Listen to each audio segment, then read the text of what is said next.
world and hello universe! Welcome back to my channel mga ka-Earthlings.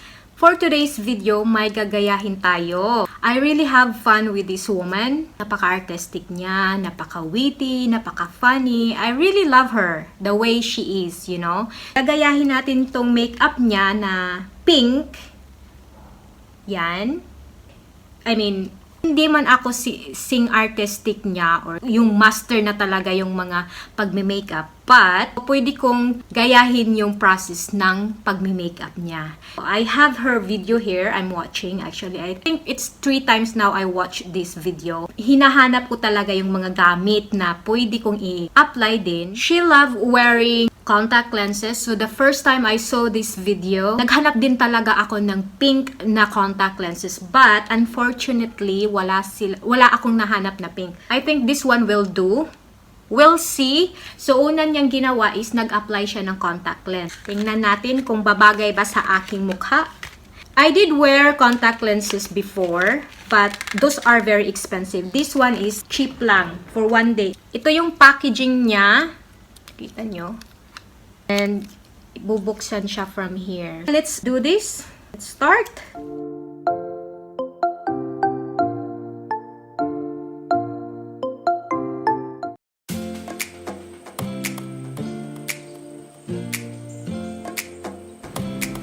Oh, okay na siguro ito. Hindi talaga siya pink. Hazel lang talaga siya. So, ang next niyang ginawa is nag-apply siya ng primer. But I don't have the same product that she have. So, I'm gonna be using this infallible mattifying base.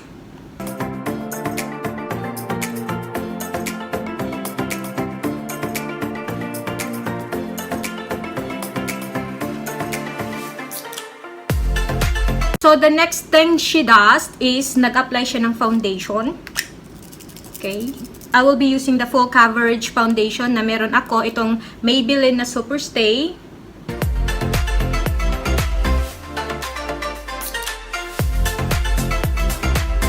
Ang kagandahan ng silicone sponge is hindi dumidikit yung product dito. Hindi ina-absorb. Kaso nga lang, yung foundation naman, as you can see, ayan oh, hindi din naman siya masyadong, tingnan nyo tong part na ito, hindi din siya masyadong dumikit sa aking skin. So, I will be using a damp sponge, which is the normal one. Ito ang gagamitin ko. Babasain ko lang.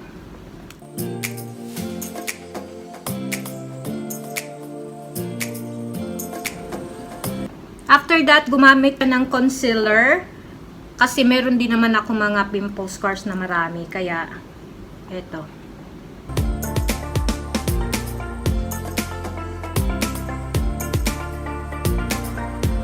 After concealer, nag-apply siya ng powder. So, I will be using this primer powder. Ito lang kasi meron ako. Mga mura lang pala talaga tong aking nabilihan. Nasa gilid-gilid lang to. Kumbaga parang sa baklaran lang, ganun. Okay. Next is nagkilay siya. As usual, ito pa rin ang ginagamit kong brand na pang eyebrow. Lagi niyo itong nakikita sa mga previous video ko, URCCI. Kung pagbasa ng aking husband ito is Yurishi daw. Kilay na tayo. I normally draw my kilay first before anything else. Kaso, susundan nga natin yung process ni Letitia, diba? By process yun kung paano, kung anong una niyang in-apply until kung ano yung panghuling in-apply. Sundan ko lang.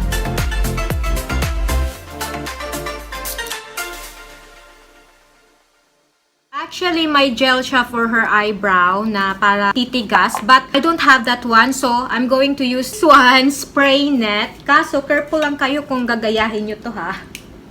Wala akong pang patigas na gel. Meron na siyang pa-contour no, after the kilay. Pero ang uunahin ko ngayon is yung eyeshadow. Gamit tayo ng brush. Gagamitin ko tong Pinky Drinkity ng James Charles. Ito lang din naman ang eyeshadow na meron ako. So, ito, parang base ko lang, yung light pink.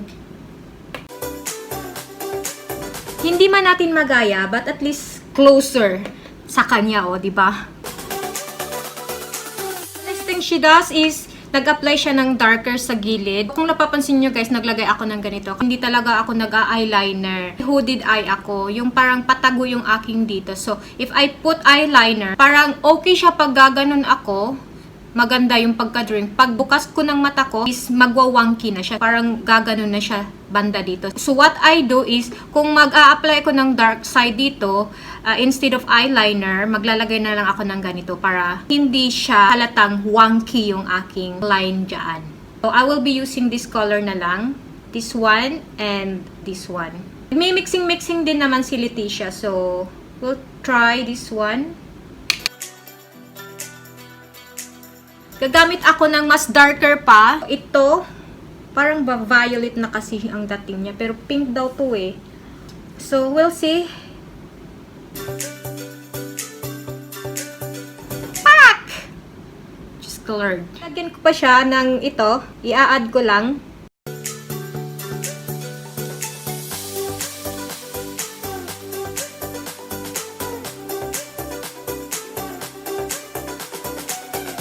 Hindi pa ako maglalagay na false lashes. Gusto ko pang tapusin yung eyeshadow ko, no? Since naglalagay si Letitia ng parang glitters dito banda, so lalagyan ko na din yung akin. I will choose this color here. I know hindi man klaro sa inyo, but ito. Baby pink, pero shimmery. Lalagay na ako ng false lashes. Gagamitin ko tong Black Swan. Mura lang din to. Nabili ko lang to 15 real. So, nasa mga 150 something.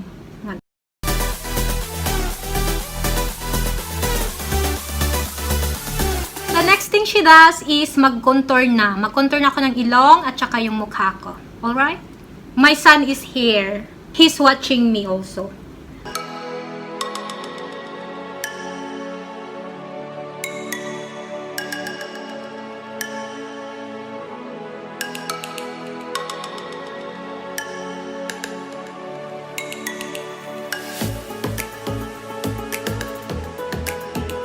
Crease Matte Lipstick. So, ito yung kanyang color. Imimix ko itong lip paint matte ng L'Oreal Paris. Ito din yung kanyang shade.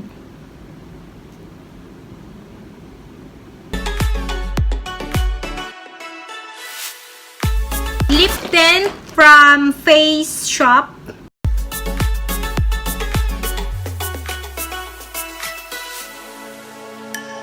I-fix ko lang yung aking hair and I'll be right back.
I hope you like this video, and if you haven't subscribed yet, please do subscribe and hit the bell button to get notified once I have new uploaded video. I'll see you guys next time. God bless us all. Bye-bye!